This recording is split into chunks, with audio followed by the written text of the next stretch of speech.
Setiausaha Agung Perikatan Nasional (PN) Datuk Seri Hamzah Zainuddin memulakan tindakan undang-undang terhadap Suruhanjaya Pencegahan Rasuah Malaysia (SPRM) serta Kerajaan Malaysia selepas dirinya dikaitkan dengan satu kes rasuah sebanyak RM15 juta membabitkan seorang ahli perniagaan. Dalam satu sidang media hari ini, Ahli Parlimen Larut yang juga Ketua Pembangkang itu menjelaskan dalam surat tuntutan dikemuka peguamnya hari ini antara lain menuntut supaya dihentikan segala bentuk tindakan terhadap satu pihak yang merujuk ahli perniagaan terbabit. Beliau berkata, ia dilakukan susulan satu laporan polis dibuat ahli perniagaan berkenan iaitu Steven Sim Chu Tiam pada 12 Jun yang lalu, yang didapatinya mengandungi kecenderungan terhadap satu bentuk salah guna kuasa oleh agensi tertentu. Kata beliau, saya semalam mengumumkan sudah jumpa peguam, maka hari ini saya mahu memaklumkan.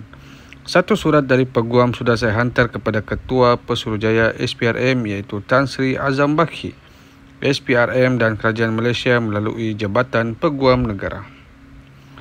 Peguam saya pun menghantar surat ini dan diterima mereka yang sudah pun memaklumkan bahawa beberapa pegawai kerajaan didapati melakukan satu perkara yang saya maksudkan sebagai penyalahgunaan kuasa, katanya pada sidang media di Ibu Pejabat PN di sini hari ini. Beliau menyifatkan berdasarkan laporan polis dibuat Choh Tiam itu jelas menunjukkan ia satu bentuk kezaliman yang dikenakan terhadap orang awam. Ujar beliau lagi, saya lakukan ini kerana saya merasakan ia satu bentuk kezaliman. Mengapa mereka melakukan sedemikian rupa? Kerajaan yang adil sepatutnya melakukan perkara yang benar, bukan fitnah yang menyebabkan kezaliman sehingga seseorang rasa takut. Apabila saya lakukan ini, saya akan terima tekanan SPRM, tapi saya mahu memaklumkan kepada semua, saya lakukan ini supaya tidak mahu kerajaan zalim yang penuh hipokrasi, manipulasi ini boleh menyebabkan ketakutan kepada rakyat serta ahli perniagaan yang lain. Kalau beginilah caranya, semua ahli perniagaan akan rasa ketakutan. Sesiapa saja yang rapat dengan individu dikenali akan diugut. Kalau boleh berlaku dengan Sim Chu Tiam, maka dia boleh berlaku kepada orang luar termasuk pelabur dan ini akan menimbulkan ketakutan kepada pelabur, katanya.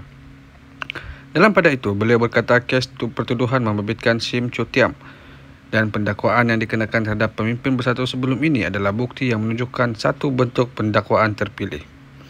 Ketika ditanya mengapa tindakan saman dibuat menjelang hari mengundi bagi pilihan raya negeri, Hamzah menjelaskan maklumat berkaitan laporan polis ahli perniagaan itu boleh diperolehnya beberapa hari lalu. Dia buat laporan polis ini pada 12 Jun. Saya hanya tahu ini baru-baru ini. Semalam saya terlepas cakap dan rakyat mahukan ambil tindakan undang-undang. Jadi saya bangkit apabila rakyat mahu ini diperbetulkan. Pada Mei lalu, Choh Tiam mengaku tidak bersalah atas satu pertuduhan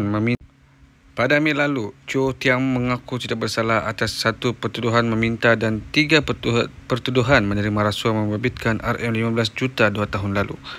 Mengikut 4 pertuduhan rasuah, lelaki berusia 63 tahun itu dituduh melakukan kesalahan itu antara Jun dan Julai 30, 2021 sebagai dorongan untuk Hamzah yang ketika itu Menteri Dalam Negeri ketika pentadbiran PN untuk membantu Asia Holding Center Sdn Bhd untuk mendapatkan sebarang projek dan agensi di bawah kementerian berkenaan.